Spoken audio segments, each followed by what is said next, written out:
Hello everyone, welcome back to It's Time to Leave. It's time to leave. And bold of Square to release like a whole thing about how here's this extra content going to Avengers. You know, that game literally nobody is playing. Oh, come on, Train. Every time the company tries to put a little bit of lifeblood into, like, one of these dead-on-arrival games, it totally works. Totally works. I mean, it's just. I think the problem is it's fundamentally just that movie license. Well, not movie license, but it's like, yes, but no, but kind of, but I don't know. But it's like, I just don't see Square being in the position, because like even Final Fantasy XIV had the die-hard MMO players who would just play it anyway. Like, and then they went out of their way to like go refund it and get people, feeling like they hadn't been screwed. And then it's like, well, you can't really do that with Avengers because Disney would probably say, yeah, no, you can't just give people the game for free to encourage them to try and play it. Do you know how much money we're bleeding right now? Do you have any idea how many like PR departments for concentration camps we have to pay? Exactly. So it's the kind of thing where, I mean, all of this is stuff that Square's already had, like, probably in the pipeworks since before the game had no players. But and so they're like, and so it's just the case of, I guess, here, this is out now. But surely they must be like, it's just dead. Who knows? Maybe they know. Maybe they're too stupid to know. And then that was kind of, we sort of start recording almost immediately after the thing finished, and there was a Tomb Raider thing where I kind of zoned out because I don't think it was a game. I think it was a cookbook or something. Cookbook? I don't know. I kind of zoned out. Cookbook? What? Cookbook? I don't know. What? So I kind of zoned out. There was, there was like the sort of last thing they revealed was this like project. I can't remember its name, but it looked like it had Dagrods in it. And it felt weird to me that they were doing like a Horizon Zero Dawn kind of open world environment, but it looks like your character has superpowers. And the only reason I say this is weird is because the trailer was like, oh my god, the character is scared and like the world is hostile. And it feels, and that kind of thing works if you're like not significantly more powerful, that like you don't outwardly have more power than everything around you. But I feel like if you're sort of flying through the air and like doing, like superhero sandbox stuff, it's kind of becomes difficult to weigh it up as it's tough living in this hostile world. It's like, I guess if you could like fly through the air and like make like stuff erupt from the ground to hit enemies, probably doesn't make you feel quite so weak and helpless in a big scary world. It's kind of like we're not on the map yet for it, but it's going to be kind of like. So today we're getting the Gunbuster. It's making me think of how funny it is how the map right after you get the Gunbuster is one where you're fighting Haman in her Cubile, and you have the Gunbuster, and you have the Gunbuster, and you have the gun. Like, how am I supposed to take this seriously? Yeah, pretty much. How? But I mean, Super Robot Wars is also fan service and a joke, not like a serious game. Right. I get that, but I was just using it as a comparison. It is really funny where I'm supposed to take that seriously when the Gunbuster is so ridiculously big, it could literally grab the Cubile in one hand and crush it. To go back to the Square Enix Present thing, I do. And also, like, as like an added thing to that, it's not even like it's like the ZZ Gundam, where at least the ZZ Gundam has its giant super robot laser that shoots out of its head that, could possibly actually hurt the Gunbuster. It's the fucking Cubile. I'm sure the funnels will do their job. Slightly annoying Noriko. Yeah.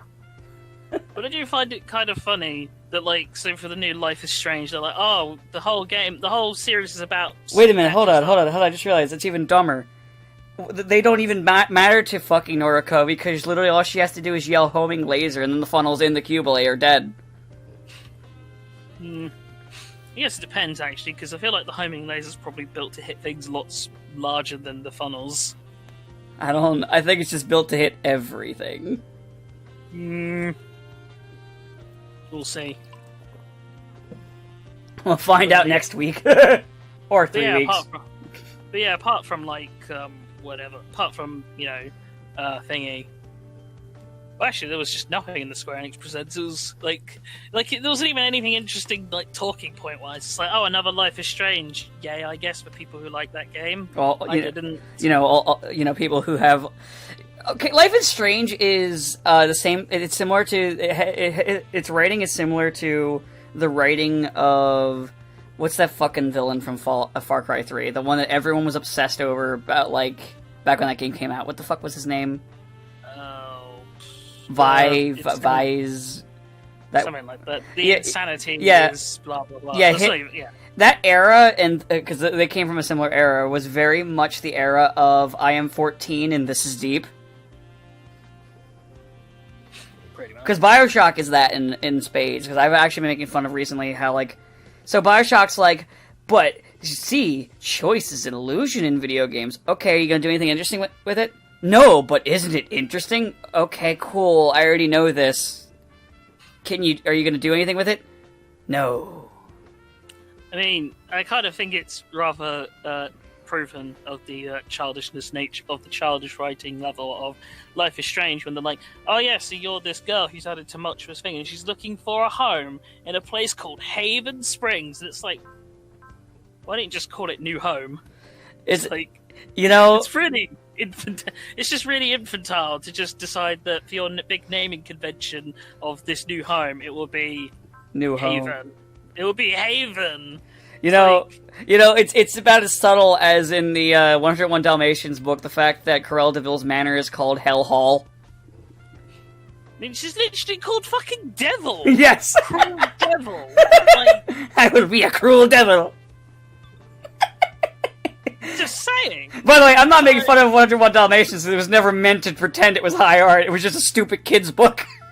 It was also never meant to be portrayed as the what if Cruella de Vil was the protagonist. I wasn't meaning to go there, but anyway, back to Life is Strange.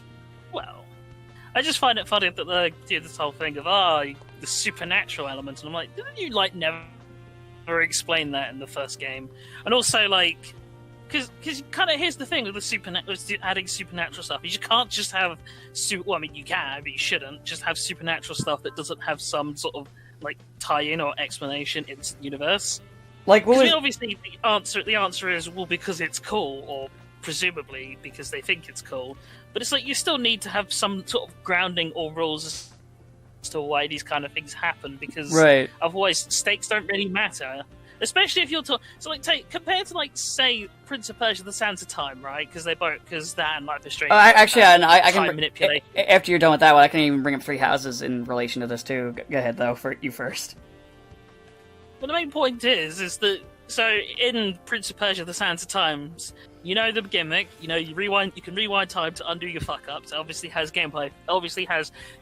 Uses because platformer, insta death, all of that. But there's an in-universe justification for it. There's an in-universe explanation on it. And there's also in-universe ways that limit the power. So to explain, you can't just apart from when they do decide to go back and rewind all of time.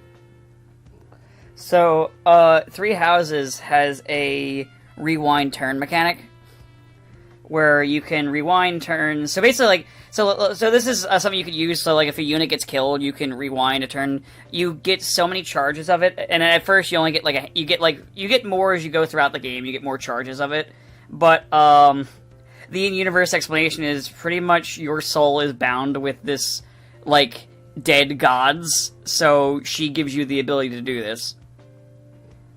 But you can only do it X amount of times, and then. You mean the ability to sow this? Yes. I know it's sow this, but I like to call it sow this. Oh no, I do. No. I listen. I literally I need to go back to recording it, but in my playthrough that I have on here, I named Byleth So What.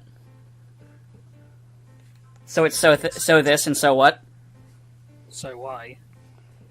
No, that'll obviously be Byleth's kid. So why?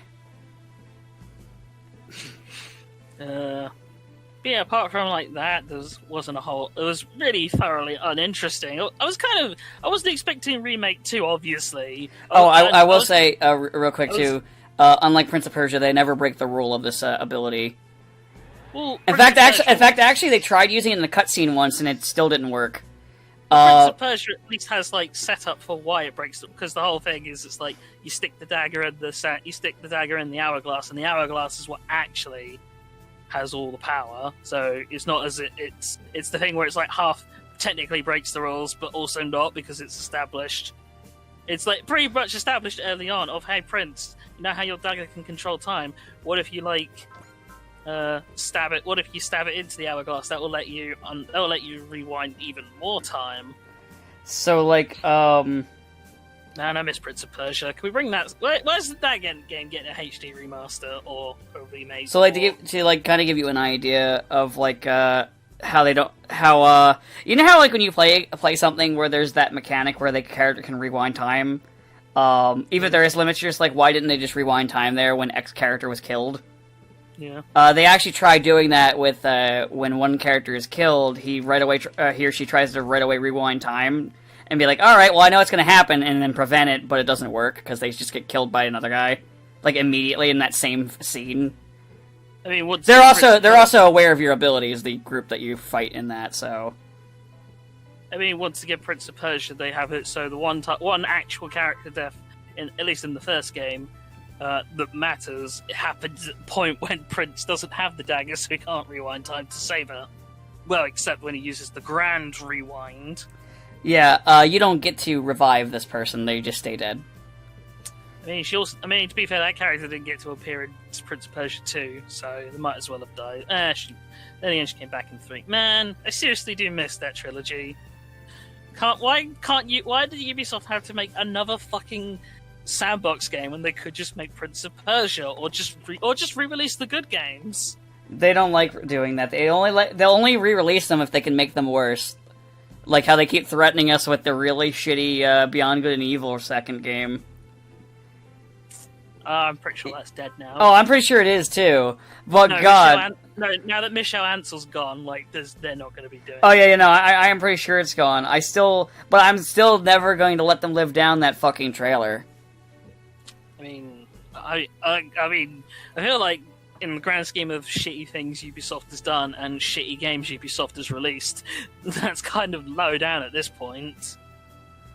What about the fact that Ubisoft basically staples the face of a corpse to half their games released in a year?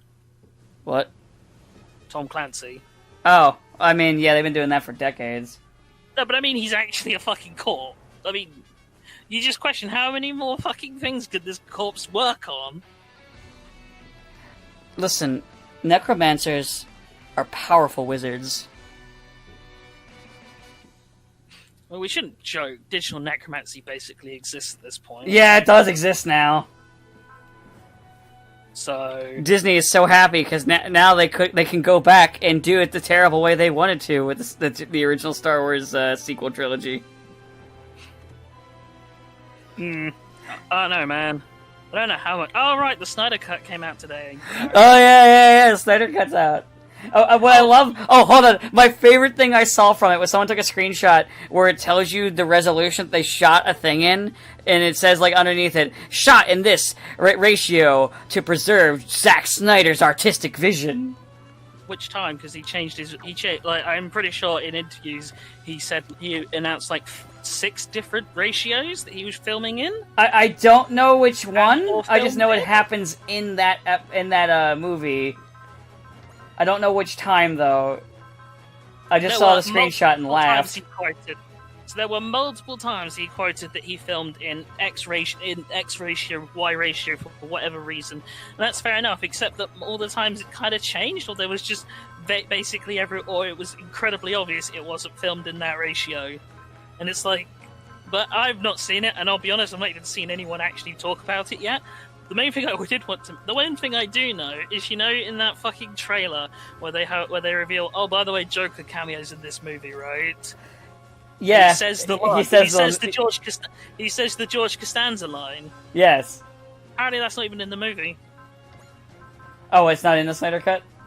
Yeah. Huh. So that just means that there is another. Well, I'm pretty sure Snyder's already said there's another cut of this movie, but thankfully Warner Brothers is like, yeah, no sequel, no. Snyder No. sequel. The Snyder Cinematic Universe. Oh, I mean, go ahead first though. as I said, I don't know anything, but all I can say is, bearing in mind how iffy Man of Steel was at best of times, and how fucking unbelievably dogshit Batman v Superman was, 4 hours of Zack Snyder's take on superheroes sounds just like the most miserable experience of all time. So, speaking of miserable experiences, so you know how I've in recording said a couple times that my theory is that Zack Snyder is aware of comics medium and he understands it, but actively goes against it to be a dick. So I'm going to say that I was wrong. Now, I'm going to explain why I was wrong, and then I'll say what he is. So, there is an emblem on Deathstroke's sword in the movie that is supposed to be Ra's al Ghul's symbol.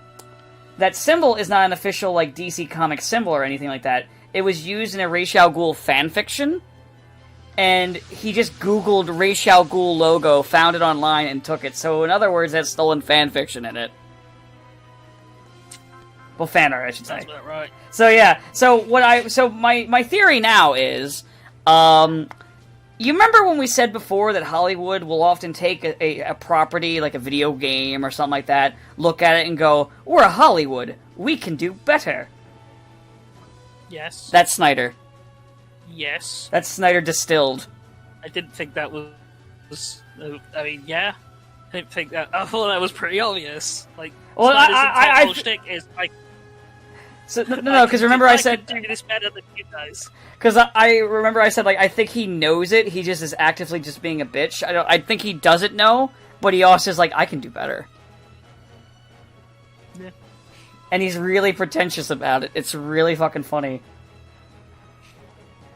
Though it has made me recently start making fun of Sucker Punch again, which I didn't think about for a while. That was a movie, all right. I don't think I ever saw it. I don't think I ever wanted to see it. It was a movie, all right. Pretty lame. But pretty lame. It's very Zack Snyder. Decent action, really bad story, really up its own ass.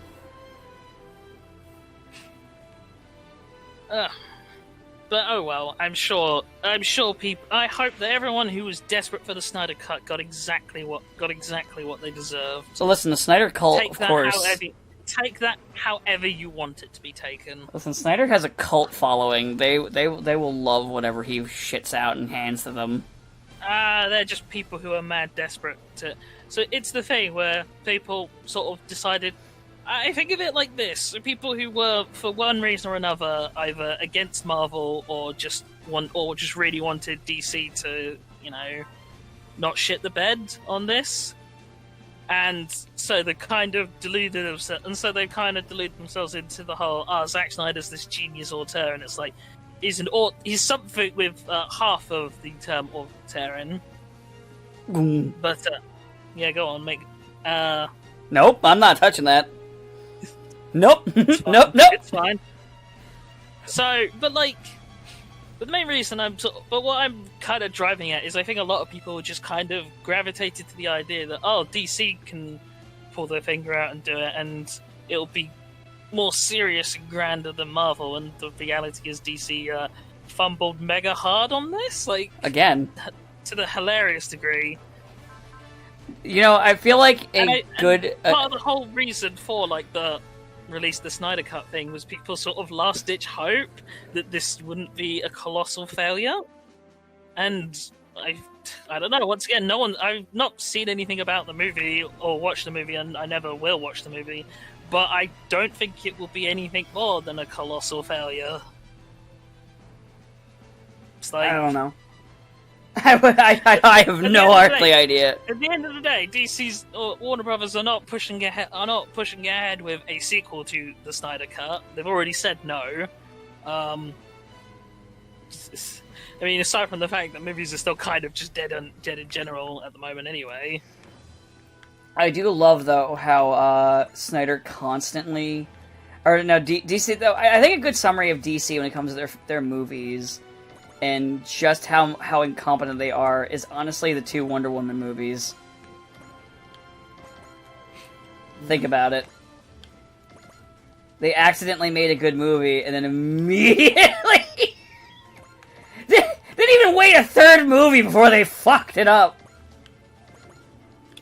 I think the problem is DC has very little. Well, it's very clear that like part of the problem is obviously like is the classic DC executives don't super know what they're doing with these kind of with these properties. Oh, they never did. And I think it's more the case of DC, as all DC in like recent years has been very much trend chasers. By which I mean, so you know, Batman and Robin causes, people say, the death of superhero movies, but I say no, because, like, fuck, Batman and Robin came out, what, 97? Yeah. Blade was 99, so 2 years. Then fucking X-Men in 2001, it was never really a death. No. So, but anyway, so Batman and Robin obviously kills the superhero genre, allegedly, and then it hits back with Batman Begins and The Dark Knight and TDR, and we're not really going to talk about those movies because we kind of made our point clear about what our feelings towards them specifically. But the main point is they were hugely successful, and this was both a blessing and a curse. Because a blessing in the sense that, oh hey, Warner Brothers got a huge shot of money and renewed interest in these properties, but then they decided that everything needed to be in the same vein, and that's where the Zack Snyder stuff comes in. Because, well, Zack Snyder is nowhere near the kind of level of competency that, say, Christopher Nolan is, and that's somewhat. And I would take that as a backhanded compliment myself. Yeah. But the main problem is that because they doubled down on this, and this is where you get like characters and properties that really shouldn't have been treated where they were, get turned into. Because it's not a matter of doing things seriously. You can do things seriously, but you just need to not be so fucking miserable about it. Is the nicest way I can phrase. Is probably the nicest way I can phrase that, which once again is probably also just as damning. Like, okay. Superman, obviously, big blue Boy Scout. Everyone knows that he is the atypical superhero because he was the fucking first one, essentially. Yeah. Or the first modern superhero, I should say. When we think of superheroes and what a lot of superheroes do and a lot of tropes they invoke and like their dual identities and how they contrast each other, a lot of that started from Superman. So, but yeah, so there's a kind of way in which you should do a Superman, a way in which you should kind of do a Superman movie if you want it to be, at least in the traditional sense. And this is somewhat important because outside of a few noteworthy examples, most Marvel movies manage to at least somewhat capture the essence of the character. Outside of that one example that we won't talk about. Let's talk about it.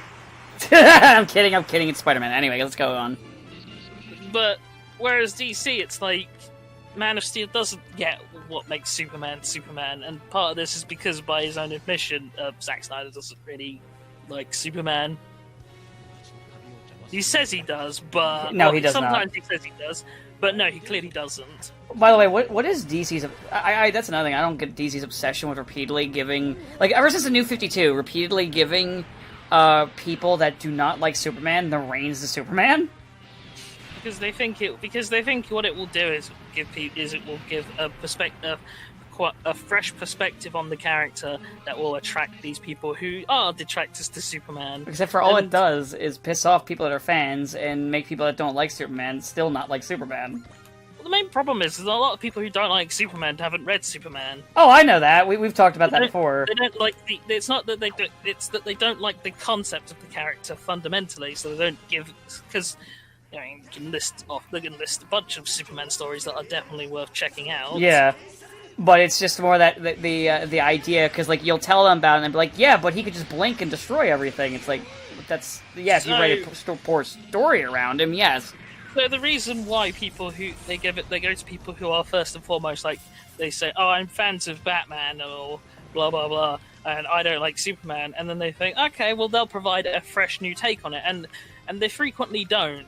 They provide because here's the thing about doing a fresh take is that you need to at least have the connective tissues, the fundamental strands of the DNA to make you realize that these sort of characters are related to each other, like your Superman and your Elseworld Superman. This is why Red Sun works. I was thinking the same thing.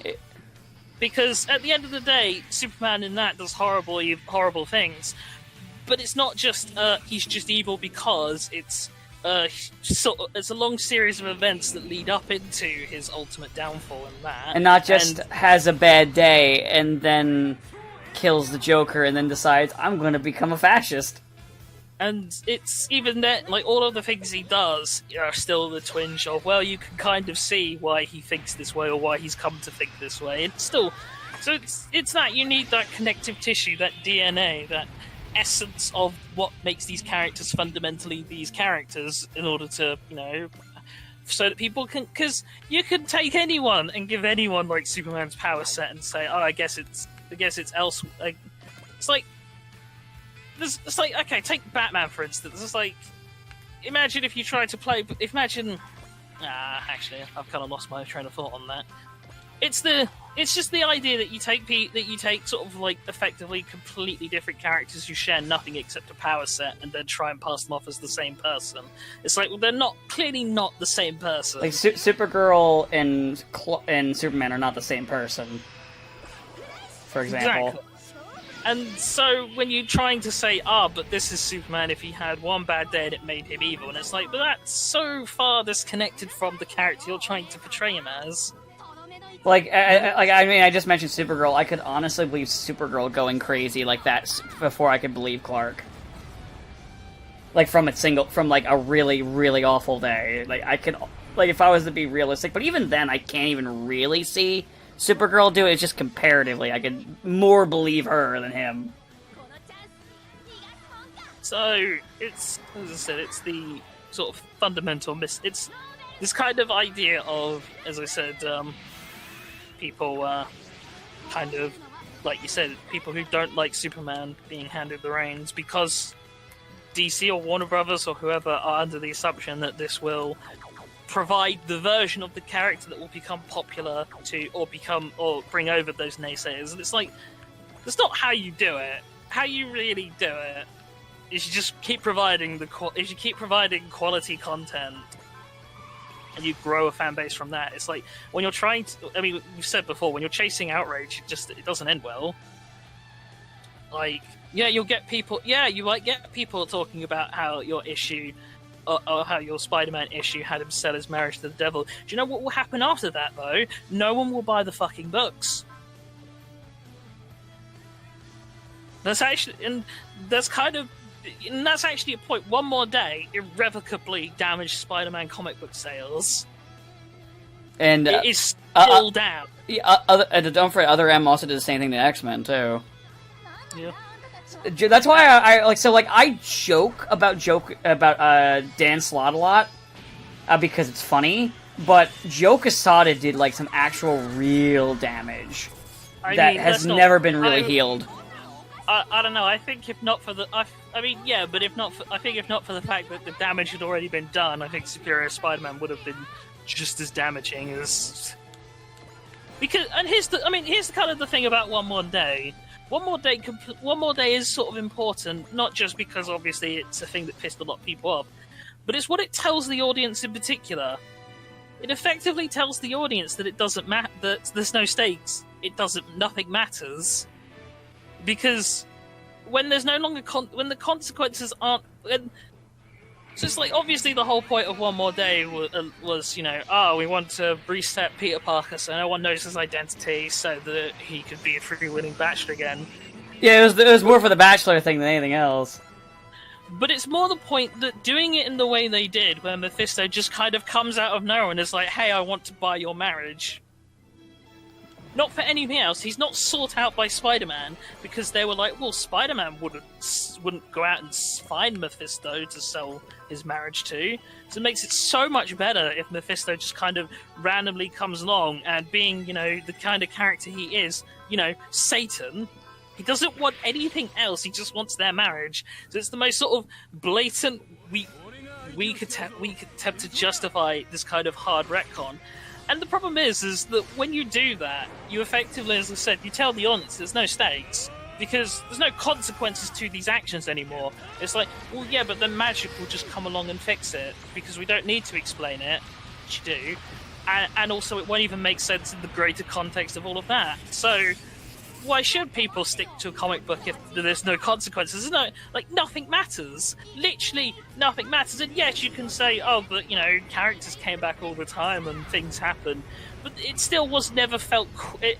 even before that, and it was reaching breaking point with some things, but, it used to not be the case. Norman Osborn was dead for, 20 years. Yeah. And then the whole reason the Hobgoblin got invented was just so we had someone for Spider-Man to fight now after we killed Norman and we got Harry off the drugs. Yeah. But so it felt like there was at least some level of consequences. Gwen Stacy stayed dead. Norman Osborn stayed dead. It felt like there was an impact. Spider-Man got happily married. And then we just kind of stopped caring about those consequences, about progression, about, moving forward. And so the audience was like, well, why should I put time and money and investment into this if there's no payoff? And if you're not sort of growing your already existing audience, you're going to also find it incredibly difficult to find the new audience, because... And here's the ultimate thing: who really wants to go in? Oh yeah, I'll read Spider-Man. Where am I going to start? Oh, Amazing Spider-Man 463 or whatever. I mean, I know it's 700 something now. So your new audience is not going to get it. And yeah, this is where things like Ultimate Marvel worked, because you had a new start for a younger audience, but can't have. But of course, then Brian Michael Bendis happened to that. Yeah. Actually, no. He was not responsible for Ultimatum. Wasn't he? No, it was not him. That wasn't Bendis. He was responsible for the rest of the Ultimate Universe, though. Good portion of it, yeah, including the Spider-Man run. I mean, yeah, the Spider-Man run, but that's the problem with there were certain. I don't remember all what was his, but I do know Ultimatum was not him. I did look this up recently because I made a crack about it and someone corrected me, and then I looked it up. Fair enough. But even if we are discounting Ultimatum, though, the problem is that he also worked on all the other Ultimate comics, and literally all of them that work called Spider-Man were fucking trash. Yeah, it's similar to the All-Star DC where only Superman was good. Yeah, then they did All-Star Batman and Robin, but then they handed it off to a man who I think got lucky once in his career, and has been riding that high ever since. Oh yeah, Miller. He accidentally made a good thing, kind of like Dan Slott, actually. So, but yeah, I just find it fucking... It's that. So you effectively one more day shits on the audience to the point where the audience goes, no, I don't think I will be shit on anymore. Thank you, Marvel. And yeah, it's never recovered to the state it was in. And they kind of question, why is it not working? We keep pissing people off, and nobody reads the books. Well, I mean, it's kind of like, what was it? So, good. I mean, you'd kind of think after, the 14th time we've done this thing, where we go, alright guys, here's the big outrage thing that everyone will go, man, I can't believe they made Captain America a Nazi. And then people will maybe read that issue just to see, man, did they really make Captain America a Nazi? Oh yeah, they did. I guess I won't read any more. Yeah, actually, I was going to mention this. I actually think that's why they keep Dan Slott around and letting him do weird stuff like Franklin is not actually a mutant. Because his stupid shit gets people to, buy the first issue, and Marvel is stupid, and it's like, oh, look at all the numbers on the first issue! We won! Even though the numbers keep dropping. Reader retention is at all-time low and continues to fall, but... And then, books that people like, they keep canning. like ones that actually can retain readership. They're just like, let's can that. Nah, I'm still pissed about Squirrel Girl getting canned. We need to use this character. We need to use this character for our upcoming summer crossover event That everyone loves. Irrevocably destroy them. And that will completely destroy a whole slew of characters that other people enjoyed, for like either physically or emotionally, and just make it even more confusing. Because who really wants to read a story where you have to buy like 400 different books to get the whole context? And even then, it's like that half of it, like some of it's just complete bollocks that just gets that didn't need to be part of this greater storyline anyway. It's almost like comics are a dying industry, and you know what? They deserve it. I want DC and Marvel to look at themselves and go, I did this. I ruined. You see this once like glorious land? It's gone now. It's a barren wasteland. And we did it! We did this. But, what does it matter now that the characters just now that the comics just exist to provide material for Hollywood writers or TV show writers to rip off and go, man, look how fucking good we are because look how smart and great of a writer we are because we took this comic book that was written 60 years ago and then we changed a few things and that makes it our work. I don't know. I always think it's weird how some obviously this isn't always the case, but some films which are just flat out this same as their comic book counterparts, and people are like, it's just that meme image of you made this. I made this. Are there times where some of them improve things? Yeah, that's usually in the animated ones though, like Under the Red Hood. I mean Civil War, but only because halfway through the Civil War movie they're like, wow, Civil War is dumb, let's not do Civil War. Yeah. Civil War is dumb, let's not do Civil War. Yeah. This is a really dumb storyline. Why do we do this? This is stupid. Let's not. It's not even, and it didn't even do the fun stuff of Civil War, like when we handed actual psychopath Norman Osborn the keys to S.H.I.E.L.D. Yeah. Wasn't that fun? Remember when Captain America got shot in the head by a magic time bullet? Just think, because of that happening, I now can always make the joke of Tony Stark is only the second worst head of S.H.I.E.L.D. Yeah, well. He's the most drunk head of S.H.I.E.L.D. Yes. Give him that. Unless we've retconned it, he's not an alcoholic, so he stopped being an alcoholic now. They might have, I don't fucking know. I wouldn't be surprised. Remember that, Tommy? So, I mean, a lot of this comes up because I was rewatching the 90s Spider-Man series and was like, man, the first season, that is so good. It's kind of a shame about the rest of the seasons. Mostly, Alright, so the real problem I kind of noticed with Spider-Man the Animated Series, the 90s one, is it has this really awful pacing problem post-season 1. By which I mean, storylines that really don't deserve it get incredibly lengthened out. Morbius. What? You don't like Morbius? I fucking hate Morbius. Animated Morbius is actually the fucking worst. So it's like, yeah, multiple episodes devoted to, oh man, we need to feel bad for Morbius because, he turned himself into a vampire. The dumb shit. But how did he do that, you ask? Oh, right, because he thought Peter Parker was going to get the leg up on him in a science competition, so he broke into Parker's locker and stole Spider-Man blood. So, at best, you can say, well, he's an evil, conniving thief. And at worst, you can say that he's, actively trying to actively sabotaging someone else, actively sabotaging Peter Parker for his own benefit. In which case, why should I feel sorry that the dumbass turned himself into a monster? It's not like he was Kurt Connors, where Kurt Connors was trying to cure the fact he lost an arm. It's like, no, he just wanted to win a competition, and he fucking ruined his own life. So he needs to spend half a season on this cunt. And the main reason I bring this up is because, so this story gets so much coverage. You know what story doesn't get coverage? When they revealed that Peter Parker's wife was a fucking water clone. No! she just dies. No! Sorry. And then what's... I mean, CDB did a fucking great job voicing that scene. I just like that became a meme, though. His no as she vaporizes. As his wife literally fucking vaporizes. Yeah. And it's like...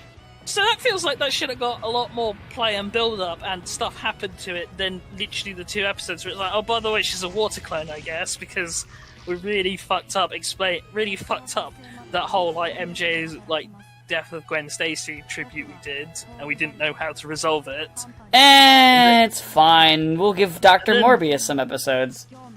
No, but then, because immediately after that, they then jump into Secret Wars, and it's like, definitely, it feels like, you know, the opening of Austin Powers 2? Yes. It feels very much like the, oh no, the love of my life, gone. Wait a tick, that means I'm single again. Except for it's not played as a joke. It has that exact kind of energy to it, and it's like, that's what I'm saying. It has awful pace, and it feels weird because season 1 is so fantastically paced in comparison, because it has like overarching story stuff with like building up Eddie Brock becoming Venom, and most things are episode, and like the whole there's a mysterious crime figure in the criminal underworld called the Kingpin of Crime, who we know, but Spider-Man doesn't know. So it's all nicely paid off, and yeah, the Venom 3-part is like literally the best adaptation of that storyline ever, which is kind of sad. And then it's kind of weird that you have that, and then you have like a really good 2-parter with the Hobgoblin, introducing the Hobgoblin, because obviously in the comic book, Green Goblin is dead, Hobgoblin was the main antagonist. And I try to ape off the mystery of, who is the Hobgoblin? Is it Ned Leeds? That one time he was brainwashed, I think? It's Dr. Mobius! And then, yeah, it just kind of immediately goes downhill in season 2. And it's like, it's still an enjoyable show. It's just... No, I know who it was. I know who it was all along. It was Granny Goodness. Well, I mean, it's actually the Joker, because Mark Hamill voiced Hobgoblin in that. Yeah, I know, but Granny Goodness. Yeah. You know, I like that they went to the trouble... You know what, though? It's actually really funny. Hold on, I just want to mention, I just like that they went to the trouble of making a map sprite for the fucking shitty Academy robot from Gunbuster, just for the bit of her taking one shot, leaving it, and then coming back in the big robot.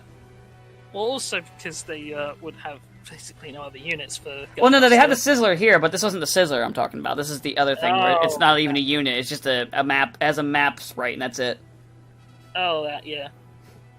The thing that, like, they used, for, like, a second in the original Gunbuster thing, and during the Academy part of it, before they were like, oh yeah, also, here's the better robot, bye.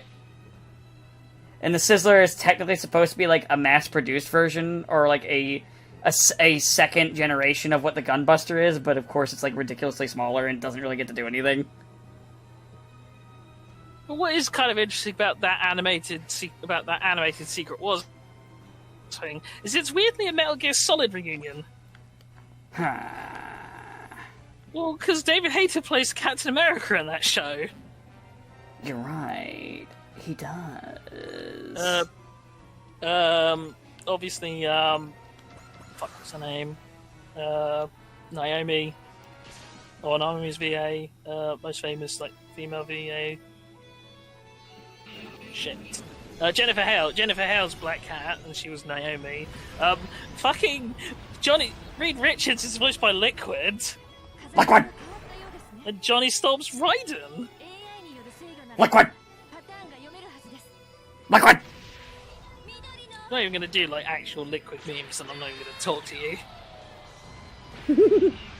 Not even going to even start with dominant genes. With these cursed genes!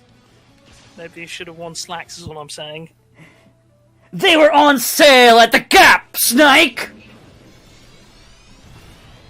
Oh, great! You're going. I like whenever you try and do an accent and then just you slip into the complete wrong one. Like there, you just kind of twinged into like animated Lord Raptor.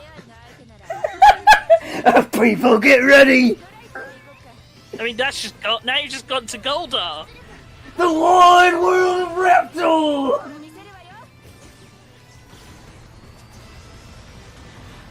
I don't think you remember what Raptor sounds like.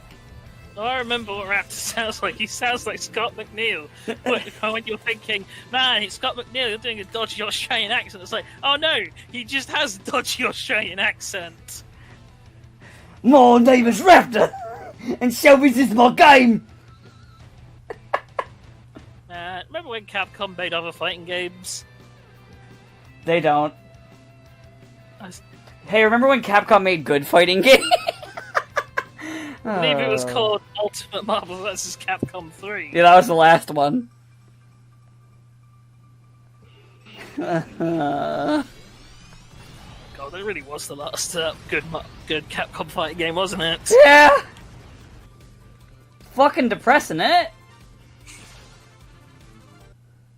Could be worse, I guess. Oh, Lord. Hopefully the next one isn't shite. If there even is a next one, maybe it's just Street Fighter V forever. Nah, this is the last season of Street Fighter V. Well, It's actually, the season that they're doing right now is honestly just supposed to be filler for 6, because, 6 was in development, and it was not going well, and Ono had this weird obsession with this weird tag mechanic, and, Capcom, like, finally got tired of his shit and kicked him off the project. they kicked him up, they. No, they just kicked him out of the project. Yeah. Well, who knows? Maybe we will get Street Fighter 6. I can't wait to see what characters and costumes they ban from that. Because I told my friend that I was like, because Juri got a new costume. I was like, I wonder if this one will be tournament legal, unlike Armika's. Well, Armika has a tournament. It has one that's banned in tournaments. Fucking default one, isn't it? No, she can. I thought there was like a felt thing where like Armika's like default skin had to be, you weren't allowed to use the default skin for Armika. No, and never heard anything like I that. know her ass slap got removed, which But that got removed. I got removed back in like the beta era. yeah, I know that, but I could have sworn there was a thing. Well, they didn't even remove the ass slap. They panned the camera up. Yeah. The main thing that they changed in her was in the animation where they fall to the ground. They originally had her and her wrestling buddy split the opponent's legs. So like basically the legs were split to each side, and that was the thing that they changed. Where now they're just kind of slammed down. Mm. I mean, the move's not really that impressive looking anyway. It's really shit. It's because they turned Armika from a character with wrestling moves into haha butt. It's like the opposite of what happened to Cassandra in Soul Calibur 6. Soul Calibur 4 was like, lol, Cassandra butt, and then this one's like, but what if instead she just beats the shit out of you with her shield? Yeah, but that's only because Sophisha is haha ovaries. Yeah, but she was haha ovaries while Cassandra was haha butts, and then they moved Cassandra away from haha butt. And made her fucking cool. She just gets to beat the piss out of you with her shield by like throwing it into your face repeatedly, punching you, and then just electrifying you because it's cool. Meanwhile, Sophia has ovaries. Can't wait for her to not be in Soul Calibur 7. I tell her there won't be a Soul Calibur 7. No, actually, there probably will be. Soul Calibur 6 did really well. Yeah, but you know what Bamco's like. Well, Bamco was like that with 4 and 5 because they both did terribly. 4 did not do good, and 5 did not do good either. Man, if Capcom's not gonna make like another good fighting game, can they at least like fucking get out a Dino Crisis remake? No. We're gonna get more games starring everyone's favorite character from Resident Evil 7. I mean, Everyone's favorite character. pretty sure everyone's favorite character is the dad. Everyone's favorite character. The joke is, nobody likes him. He's not really a character. He's just he's just literally a fucking camera, so everyone can, so the player can experience the true horror from the first-person perspective. I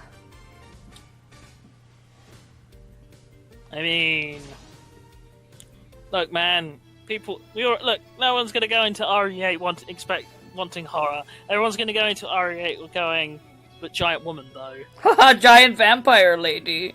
That's fine. It's just, I don't know. It's just, I don't know. I think Capcom kind of regrets this choice now. I mean, yeah, obviously it's made the game like a huge talking point and probably got at least one person to play the game who probably otherwise wouldn't. But oh no, she's chasing me. Ha. You know, there's gonna be a ton of people that play just to the part where they get chased by her just to keep playing that part and never play any further. I mean, I can already think there's going to be a bunch of people who are going to finish just as she grabs them and executes them. I started laughing because it was funny, and then I clicked, the entirety of the joke set in. Once again, that's fine. If you're only going to play Resident Evil 8 because this is your fetish, that's fine. I won't hold it against you to your face. I mean, the people who I do will hold it against people who go, oh my god, I can't believe they removed Lola Bunny's boobies, and I'm like, do rabbits even have boobs? Not like that. I know they have nipples, obviously, because mammals, but... Not like that. Because, like, the whole thing of tits on an anthropomorphic animal always feel like, shouldn't they have, like, 7 of those? Yes. Don't talk about that. She doesn't... I mean, she either has too many or too few. Actually, I saw one. It was the, you know the meme where it's King Kong and Godzilla, and then the last panel is them being chased by a giant doge with a bat? Yeah. I saw one of that where it's, should about, like, you know, where like lycanthropes having boobs or not having boobs when transformed, and then the doge with a bat was, should they have multiple boobs? I mean, anatomically speaking, yes. But I mean, but hey, let's be honest, if that doesn't appeal to your particular fetish, then fair enough, I guess. I just think it's kind of fascinating, because let's be perfectly honest here, Space Jam 1 is not a really good movie. No, I had a lot of fun with it watching it as a kid. Oh, you could enjoy it, I'm not It's saying... not a good movie, though. But it's like, it's not a good film, even by my loose stretch. Even when it was the meme, it was a meme because it wasn't really that good of a film, it was just funny. And it's a film that's made largely worse because obviously because now you're like, oh, Michael Jackson's just, oh, not Michael Jackson, but he is also, but Michael Jordan's just kind of a massive dick. Yeah. And nobody liked him. And as I said, I'm not saying LeBron James is they should have a massive dick and nobody likes him, but I just don't think Space Jam 2 will be a particularly great movie either, and I think it's very telling that Lola Bunny might be the primary reason Space Jam is even really remembered. Yeah, but nobody remembers Lola Bunny because of her character, they just remember bunny boobies. Yes. Which kind of speaks to how little of a character she was. Her whole shtick was she was strong feet. She was, better than the other people. Or she was. I guess actually the best way to phrase it is the joke with her was she was actually a serious character. Well, they wanted her. So when they built her, I can't believe I'm gonna fucking talk about the development of Lola Bunny. Here we go. Here we fucking go. This is my life now, I guess. So, when they were making Space Jam, they wanted to have a female rabbit to have as Bugs' girlfriend. and they first went into like, you know, like into Looney Tunes bullshit to see if they could find one. They did find one in the comics, but they're like, this looks like Bugs in drag. No, we're not going to use this. So then they started. Bugs is always in drag anyway, right? But anyway, that's not. But I'm just telling you what they're doing. So they decided to scrap that and make a new one. And this was the '90s, so they wanted to inject it with girl power. So they originally. TM, by the way. So originally, they actually pitched a design for... I can't remember... She had two different names. I don't remember them, but... So this is going off of memory. They pitched a design that was like this kind of like tomboyish sort of design. And, it didn't get approved in the end because of McDonald's. Because McDonald's took a look at it and said, she looks like a teenager. We don't want that next to Bugs Bunny. And so they went to the redrawing board to make Lola, and they wanted her to be sexy, but not too sexy. I'm not even kidding. This is really what they were fucking saying. So that's how her design was made. If that was actually a design thing, that reeks of I'm not gay, but like kind of energy, you know? It really is! Let's make her sexy, but not too sexy, because that would be weird. Ha ha ha ha ha. Yeah, more pronounced cleavage there, thanks. That's literally what they did. Very much reeks of the ha ha ha. Isn't that weird? Ha. Just but unless. Yeah, exactly. It's the what if we made her hot? Wouldn't that be weird? Ha. Unless. Again.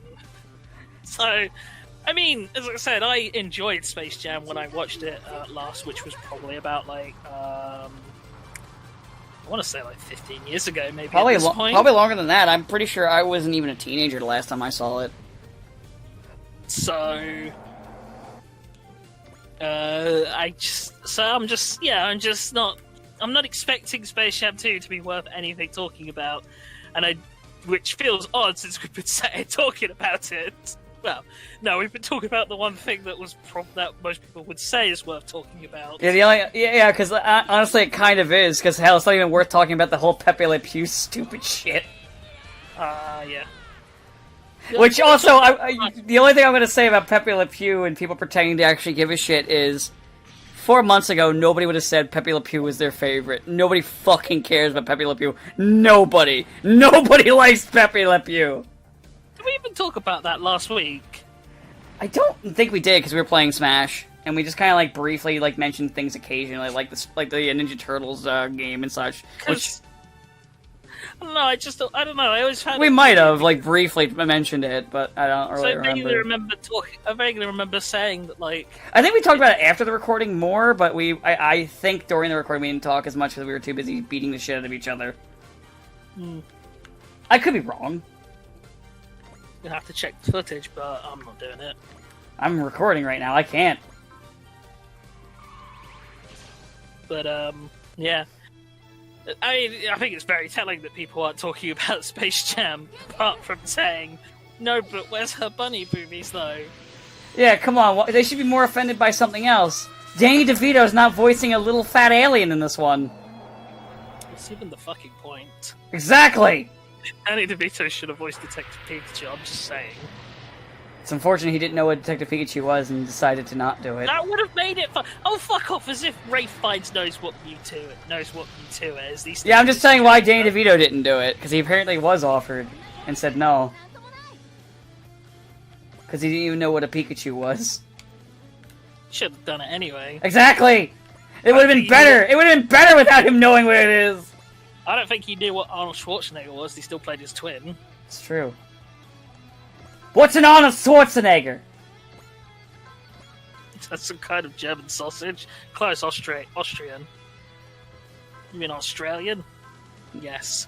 Sure. But, yeah. It's just, I don't know. It's just one of the. You just love seeing when the internet gets to be in its bonnet about whatever stupid thing, and it's just kind of at the end of the day, you know, the things we're bitching about just kind of they all come down to yeah, but I can't factor this though. Really is. Which, you know, fair enough. I'm not going to hold it against anyone to their face.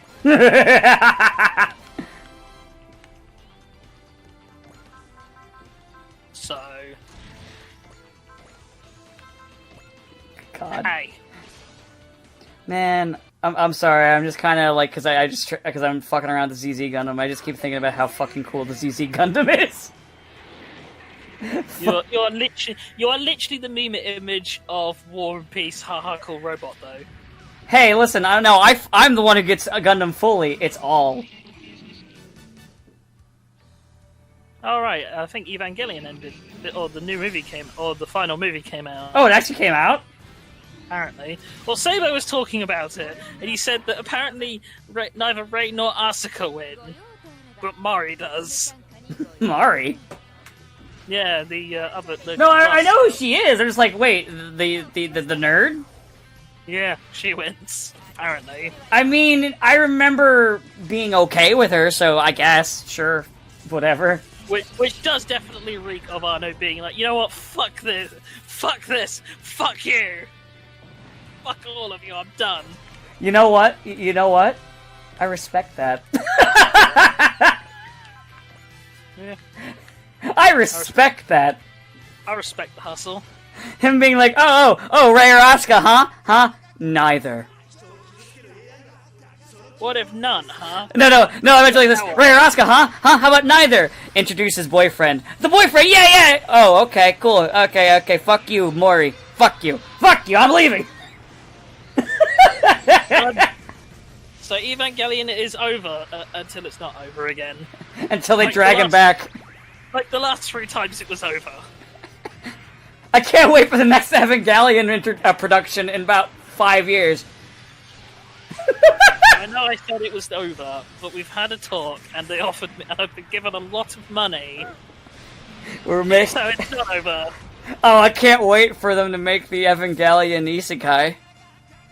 Evangelion Ray Vengeance.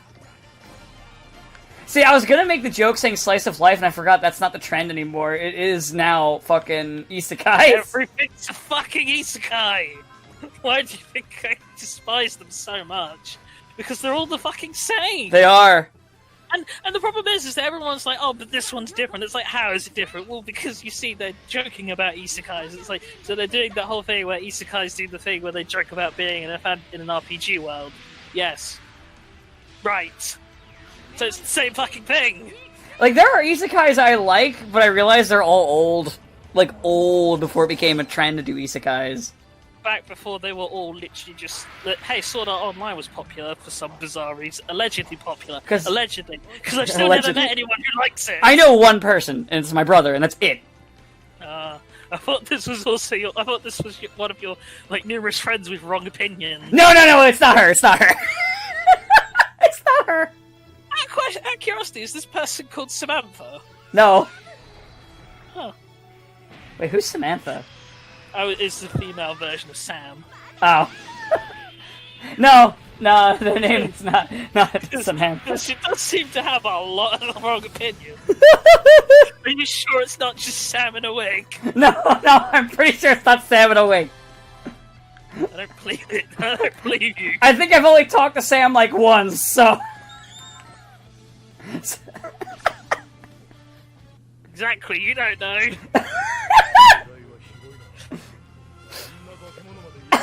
He's good at voices. He is, actually. See, the thing is, she doesn't watch these, so I can't even turn around and make a joke and say, hey, is your name Samantha? So I can't even do that.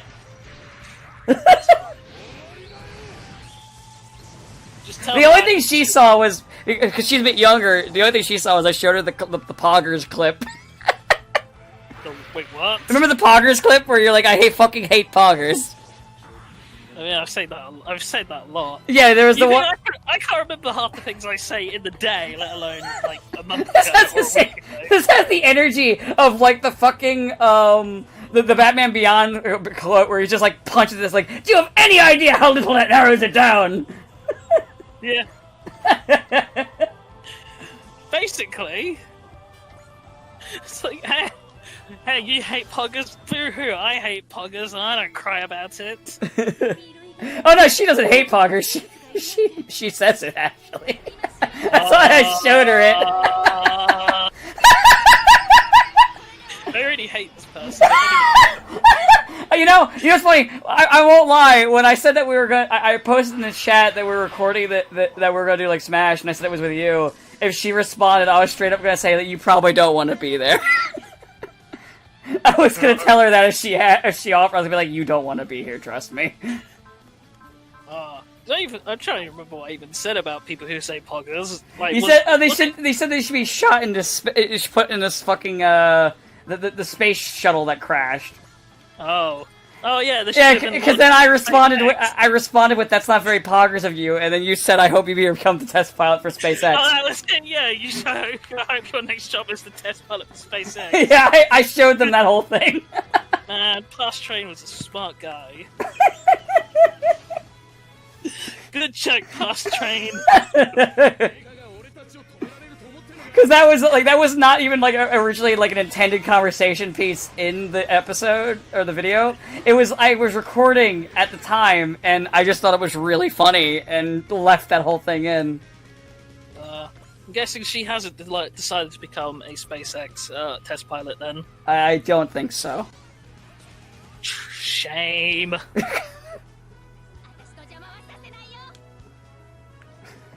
God. Look, you know what you get in for when you record me? It's just, I make funny allusions to people dying horribly, and I say really off-color shit. No, I know, I'm aware, it's been years. What was funny is, I remember in the one chat, Medi said that, because they're like, why does Train sound like a British me? And Medi said, yeah, he's like, that's exactly what he is. I said, no, I have less quote-unquote boomer energy. I've got boomer energy? Okay, yeah. I feel like boomers don't have energy. Because they're old. They only have energy when they have to oppress the young. Meanwhile, that's the thing, is I don't oppress the young. My hatred is for everyone. Yes. My hatred keeps me young. So you think of that Lewis Black bit where it's the good die young, but pricks live forever. Yeah. It's not wrong. Spite has kept my parents together for about 50 years. It will keep me alive for many more. I think I've even mentioned that I even said that to my parents on their anniversary. It's like, well, the usual question is, what keeps a marriage like that alive for so long? And I said spite. I think neither of them want the other one to be happy. So, why would they break up? What did they say about that? Problem is, I think they actually agreed. So, You're not winning. If you hit the divorce button first, I win. No! If you can't win. So what you're saying is that when one of them dies, they're just gonna be like, you didn't win, as their last words? Yes. Yes. It's a marriage built on you didn't win energy. You didn't win. Which, you know what, I respect.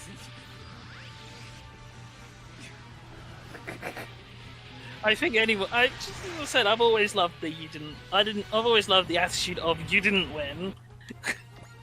I think I even said yesterday that I think Doctor Doom should be is basically defined by 3 simple words of you didn't win. Yeah, that sounds accurate. I think I even said to my friend that Doctor Doom is basically that one kid on the playground who fucking always has to one-up you. Yeah. Like no, but I shoot you. No, but I have a bulletproof vest on. Why use anti-bulletproof bullets? Why use anti-bulletproof bullet spray? It's like, it's that exact energy, but, with Doombots. The only time it didn't work was with Squirrel Girl for some reason. I mean, they tried. They tried, and then it got knocked right back.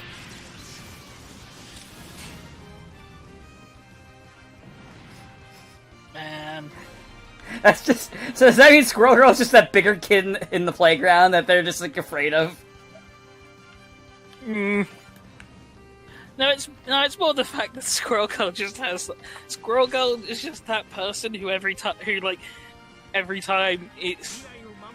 they do something and then they go, not it, not it, not it. And you're like, well, you can't get them because they're not it. It's foolproof. Oh, so like... I mean, now... So like, he tags her and goes, not it. What? No! No! You're it! Not it, not it, not it, not it. Yeah. That's not how it works, yeah, it is. So you can't argue with that. No, no, Yes, that's how it works then. No, she's right. You're not it. We check the rules, and she's not it. But the rules aren't written down, yeah, but we checked them. Yeah, in fact, I was the one who checked them. But you're the one saying it's in the... No! Yeah, I checked the rules. See, this is why he has to not pay Luke Cage's $200. To deal with Squirrel Girl's bullshit. It's just he's just trying to do that. It's like, you need to pay me, not it. No, that doesn't work in Adult Society, Doom. No. Not it. Doom still has to pay his taxes. Of course, he pays his taxes to him, but he still pays them. Alright, time to pay my taxes. He just, like, grabs, like, money from one end of the table and just moves to the other and goes, alright, I paid. Or do you think he does something elaborate, like he gives, like, a bag of money to a Doombot, has it fly all the way around his fucking manor back to him? I think due to an administrative error, the Latvian version of the IRS has to go and audit him to make sure there's no back taxes. And then the next year it turns out he paid too much tax, so he has to get a rebate. He's constantly just paying too much in taxes. It just keeps happening. Then he gets his rebate. And then next year it's like, well, okay, actually, we paid you too much, so you owe us money. And it's like... Problem is, I could very much kind of see that level of bureaucracy work, it being a thing. Where he just does this bit every year. I don't think it's a bit. I think I just think that nobody can really unravel the insanity of financial bureaucracy. So he's forever being chased by basically himself for money that he owes or is owed by himself. And you can't escape it, because that's finances, baby. I mean, yeah, that's why you think that's dumb. Yeah, that's why our economy's crashed like 4 times. All that money went into those Doombots, didn't it? I mean, maybe that is the explanation. It can't have been me who's not paid his taxes. It must have been the Doombot. Doombot number 5. I hope that's just... Do you think Doom goes on like a date and then when he wants to like make an exit, he just swaps out with a Doombot? Yes. Especially if they don't remind him of Sue Storm enough. Man. She doesn't even have blonde hair. Ugh. Jesus. Feels... Hold on, I must freshen my nose! Alright, I get the Doombot. So what is Doom even a doctor of? He declared himself a doctor, so he's a doctor. Well, because I imagine that he probably is like the chairman or the dean or whatever of the Latvian university, so he probably could just give himself an honorary doctorate. But I just wondered, do you think he went to the full hog, like the full 9 yards, and got himself like a doctorate in being better than Reed Richards? Yes. You see, Reed, I have a piece of paper here that proves I'm better than you, Richards. Well, funny you should say that, Dr. Victor, because I also just completed my super doctorate in being better than Reed Richards. If we weren't recording, I would, as a response to this, I'd start doing like desk punching and being like, Richards! Because that would be exactly how that scenario would play out. Being better than Reed Richards, I got that when I was 11. When I beat myself in the science fair. As he starts in grad school. Doom just starts punching a desk while screaming Richard's name. I still like to imagine, like, any small inconvenience that Doom has, he just starts cursing Richard's name. I mean, he does though. Like, this doesn't take imagination. That's literally it. Like he just I just mean like small stuff. Like he gets up in the morning, have a cup of coffee, and he's at a creamer. Richards. Puts it on the list of things that Reed Richards has done to ruin my life. Blew up my face. Stole my girlfriend. Stole my coffee creamer. Cut in line at the DMV. Might not have been read directly, but it was his agent. Farted in an elevator. He probably did this once. Like, it actually just has that written underneath, probably did this once. Yeah. You know, there's probably a couple of them where it basically says, like, I'm pretty sure he did this. Did it invite me to his birthday party? And thus Maleficent was born. Wait, hold on. Didn't let me make my coat out of 101 puppies. I will be a cruel doom. I will look absolutely fabulous. Richards, I have come for my puppy coat! The worst part is I can't even say I can't see him doing this. So, after when he shortchanges Luke Cage on the job he actually did for him, you can't put anything past Victor Von Doom. I want to make a puppy coat. No, I'll tell you what it would be. It would be Reed would develop some synthetic fibers that could make, like, a fur coat that's indistinguishable from the real one. And then he'd be like, yeah, well, I'll just make one with the real ones.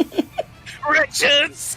Oh, you went through all that trouble? Yeah, well, guess what? I just bashed a bunch of puppies! Richards? Yeah, synthetic. Fuck that, you cheap dollar store ass knockoff! I got real, authentic puppy fur! You fucking punk! Victor, you're a monster. But I'm more of a monster than you! Ha! Actually, I built a super prison to hold all of my friends. Fuck! Okay, well, I could... And he's like, wait, actually, no, I can do that. That's not hard. I can make a better one. I can make a better one. Oh yeah, also Planet Hulk. Ah! That's fine, I'll just build an even bigger prison for all of my friends. You don't have any friends.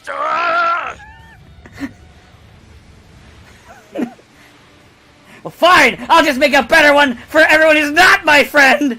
And then they'll become my friends! I still did World War Hulk.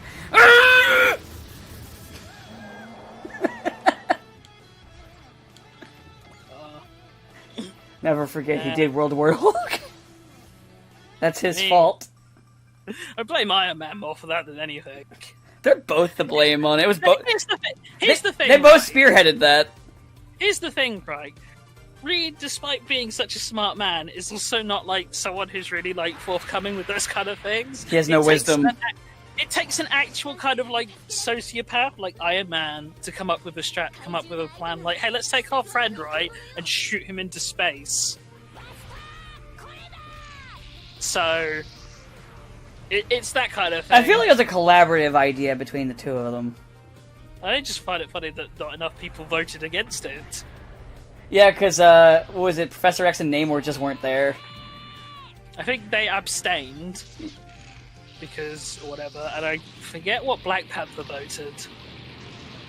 I think Black Bolt was like, this is only going to come back to bite you in the ass. You do realise this, right? And Tony was like, nah, it's fine. It's fine. Any more white wine? Actually, yeah, he was like the one like, yeah, this is not a good idea. And then, because that's one of the people that Hulk didn't attack because he didn't vote for it. Also, you know, he's on the fucking moon. Yeah. And also, I guess the other thing is Black Bolt doesn't really say anything either. Black Bolt just kind of stands there and people go, I think he's in agreement. And then, I mean, to be fair, what? Can you blame him for not talking? His neighbor is Moon Knight. Nah, Moon Knight lives in New York. Get back here and give me your money! Fucking Moon Knight. Dracula, come back, you nerd! I always like that my first experience with Moon Knight is Ultimate Spider-Man the game, where Spidey just fucking trashes Human Torch by saying Moon Knight is faster than him. And I was like, who the fuck is Moon Knight? And then I found out, and I was like, wow, I wish I didn't know who Moon Knight was. I remember when I first saw him, because I learned about him probably a little bit after you. I first saw him. I immediately made the joke saying, "God, he looks like white supremacy, man." Looks like Batman under the white hood. Wait, You see? it's the Grand Wizard. Wait! Dark Spectre. Hold on. Now, goddammit, Moon Knight, this is why we don't invite you to D&D anymore. You can't be a Grand Wizard. Why, it's a class. No, it is not. Wizard's a class. Grand Wizard's not a class. It's a fucking offensive, Mark. It's a title. It's my title. No, you can't have that as your title. Khonshu says I can. I don't care what your made-up god says. Do you think the Greeks and the Norse gods in Marvel get like in pissing contests? Yeah, but I'm more real than you. Yes. I hope so. Oh, don't forget, also, like, Bible God exists, too. Oh, yeah, and also Santa Claus is a mutant. Yeah, makes sense. Wait, are we sure he's a mutant? He's not just a mutant, and he's just someone in mutant blackface. Dan Slott. I can't wait for Dan Slott to do his take on Santa Claus. Santa Claus isn't really a mutant. He just went around telling everyone he was. Dan Slott is the comic book writer equivalent of clickbait. Being accurate. That's kind of the problem. That was basically what we said was the problem. Yeah, it is. He literally exists as you know, he exists in the company to be clickbait. Because instead of making long-term profits, they're hoping to make short-term, quick bursts of it, which is totally sustainable. What do you mean I sound sarcastic? How is it the so-called House of Ideas never seems to have any new ones? Right?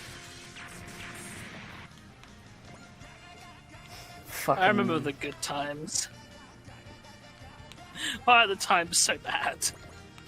How did we get like this? This really is the Blast timeline, isn't it? The Blurst?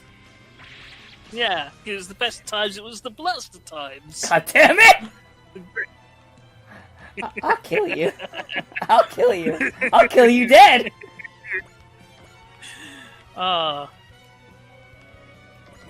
Here's the great American novel, though.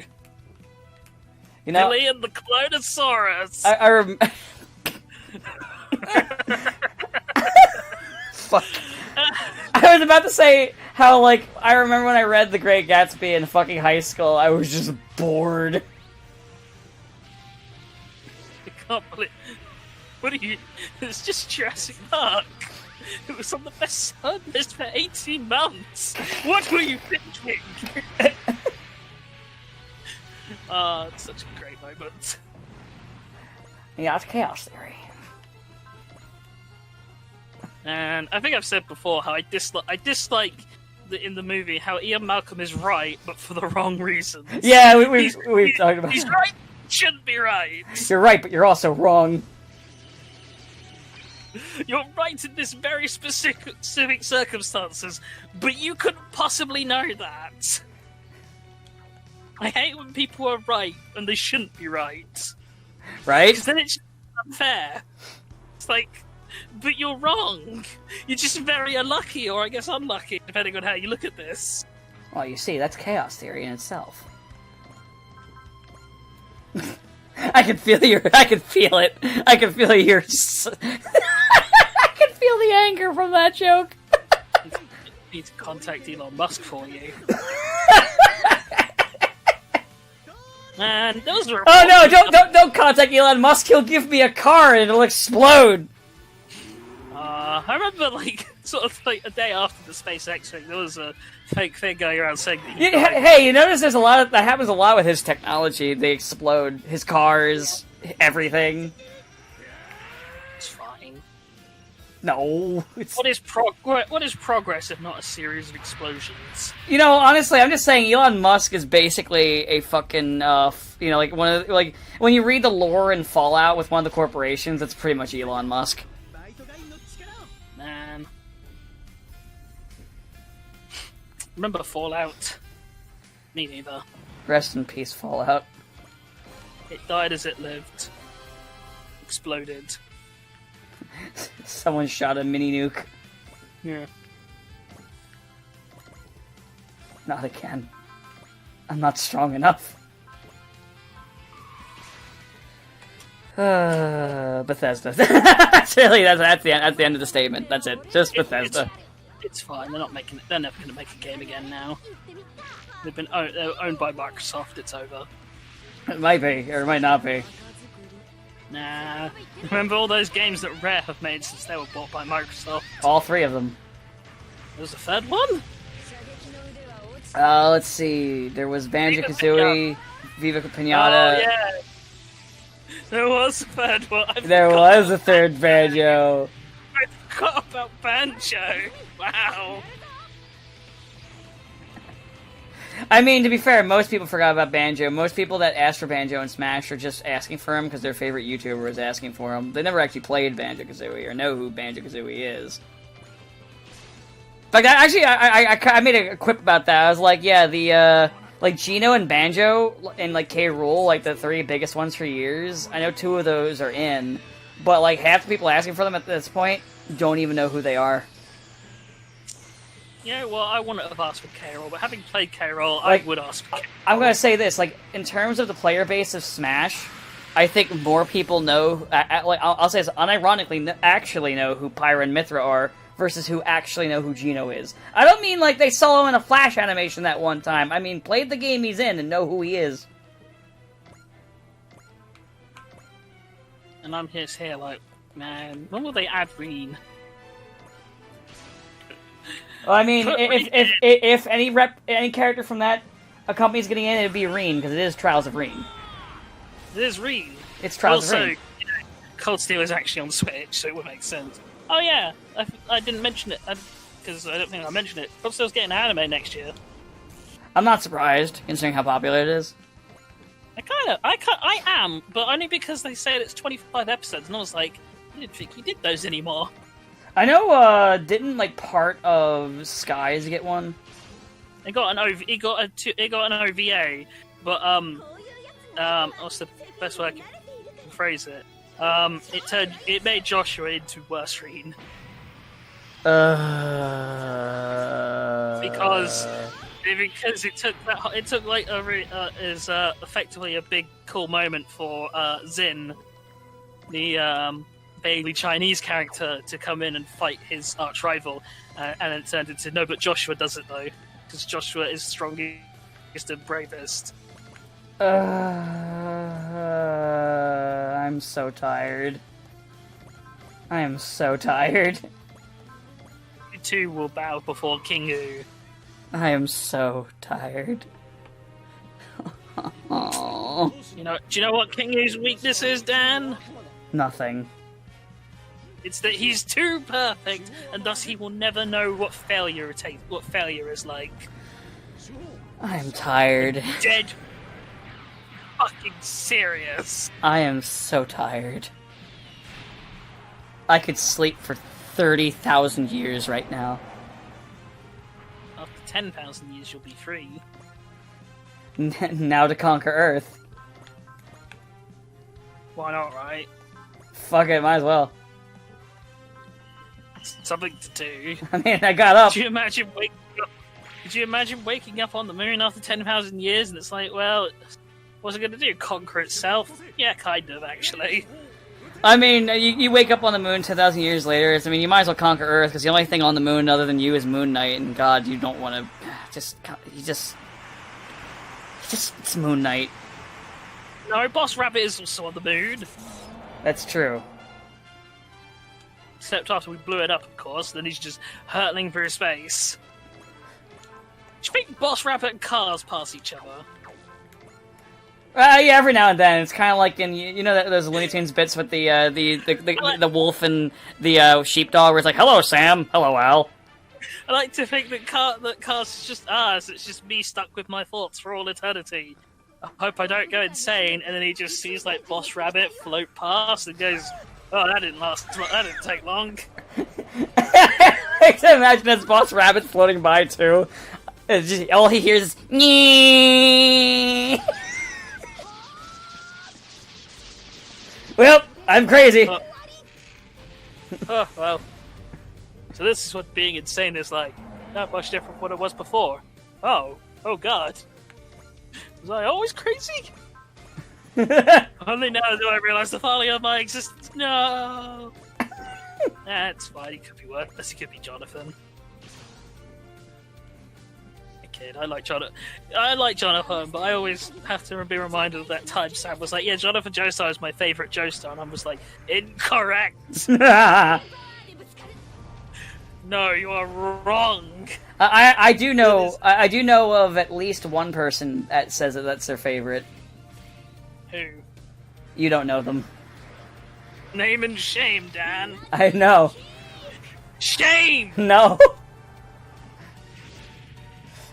I'll only shame them for also liking Polnareff. Shame! Shame! Shame! I like how that just intensified it when I said they like Polnareff. Well, who the fuck likes Polnareff? They also said they also said that they're tired of Avdol. How? He's barely in it. He's in it for like 5 minutes. He does one thing where he beats up Polnareff, which is great, and then he gets shot in the fucking head. And then he comes back, and then he dies. And then he doesn't do anything, and then he just dies. Again. It's like, you really question. I don't really wonder what was Iraq's plan with that. I mean, oh, apparently originally it was supposed to be he was supposed to die there, and it was supposed to be Hull Horse that would join them. Ah, yes, fucking Hull Horse with his stand power of gun. I use gun. Rat-a-tat. Can I stand power be a fucking 50 cal? Yes. Oh god, you know what I realized I forgot to do before I started this map? I dread to think. I forgot to do the thing where I used the special orders. Oh. So, I'm gonna play this on my own after recording. I just realized that. Whoops! That's kind of a problem. Welp. It's fine, it just means I won't have to watch the cutscenes a second time. Especially considering these videos get longer and longer because of how long the fights are taking. Oh, well, what can you do? Try to kill things quicker? Yeah. Thank you, CC Gundam. Thank you for destroying that. Alright, get her, Robo. Thank you for destroying that, get her, Robo. And now the map's over. I do wonder when we're gonna get, get info and get a Robo arc. Yeah, they haven't really said much about it since they announced it. Just that it's coming. Oh lordy, it's coming. All we got was a trailer, a new version of Heats, and that was it. Yeah. Trailer didn't really show us much. I just hope the animation's good for the robot. I know it's gonna be CG, but I just hope it at least doesn't look like shit. Do you know what is the benefit of the Cold Steel anime though? Who's that? Valimar merch, maybe. Maybe. I mean, it'd be the best time if they're like, "Hey, you want a Valimar model? Here's a Valimar model," and I'd be like, "Yeah." I'll probably just look at that and not buy it because I can't be trusted with toys.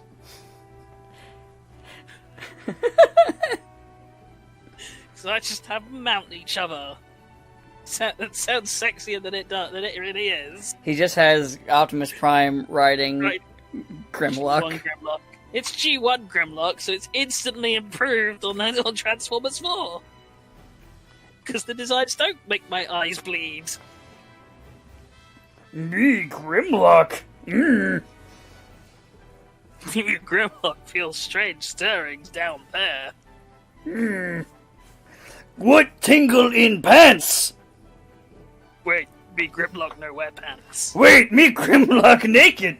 Ah! Grimlock naked! Grimlock need pants! Do you want to know something really weird?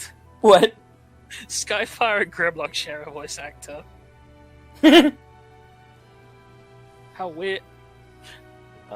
It's closer to, like, I remember when one friend of mine when they're playing Soul Calibur, they customized Talum to be in 2B. Like, basically, they customized Talum to just have 2B's attire, and Yeah. I was like, that's funny because it's the same voice actress, right? And they're like, what? I was like, yeah, 2B and Talum are the same voice actress. They didn't know. I just wanted to dress the 14-year-old in like in weirdly fetish gothic gear. I'm going to assume they don't know that she's like 15. Oh. I'm going to just assume that. That reminds me, I did see from the Soul Calibur wiki, someone posted a thing, it's like Soul Calibur waifu tiers, and they put Amy and Talum in tier FBI. I mean... And I lost my shit. I mean... I don't care about any other part of the list, just the fact that they were both there was great. I mean, actually, how old is Amy? Don't know. I can't be sure, because I'm not sure, because... You know. Don't know, actually. They never really said her age. They used to say Talum's Yeah. age, and then in the recent games, they just stopped putting character ages up. They were like, it does say a lot when like they got rid of all of the they got rid of a lot of the female cast because they were too old, Talum included in 5. Think about that for a second, Dan. No, actually, apparently they were going to put Talum in the game, and they ran out of time. So she originally was intended to be in that game, but they just ran out of time because that game's development was hell. So I showed a friend of mine. I think we're gonna stop here. The cutscene just ended, and it's already a long video. Right, one last quick story though, because you'll laugh. Fine. So I showed a friend of mine the image of my Grimlock figure, and he was like, there's a Grimlock Magic the Gathering card. It was like, there's a TF wiki page on chins. Chin! Chin, chin, chin, chin! Anyway, you can end it now. Alright, yeah, that's gonna be the end of it. I'll see you guys next time. It's over! It's time to leave! It's time to leave. I'm gonna upgrade some shit and play this map again. Bye!